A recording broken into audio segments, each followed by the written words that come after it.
Ah, dá um tempo, você não sabe o que você tá falando. Ah, vai, Eugênio. Pensa um pouco que você vai ver que eu tô certo. Sabe qual a chance de você estar certo?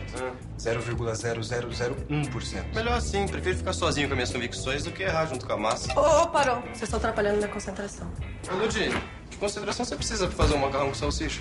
Teco, isso não é só um macarrão com salsicha. Isso é um evento social.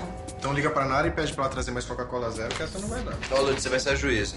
O Felipe insiste em dizer que existe música boa e música ruim. Eu discordo. Eu acho que cada um tem seu gosto e que gosto não se discute. Claro que discute. Tem gente que escuta música ruim. E tem gente que ouve um som legal, que nem eu. Desempata. Não, acho que existe música boa e música ruim. Mas, por outro lado, a música ruim pode ser boa pra quem gosta e música boa pode ser ruim pra quem não gosta. E o que isso quer dizer?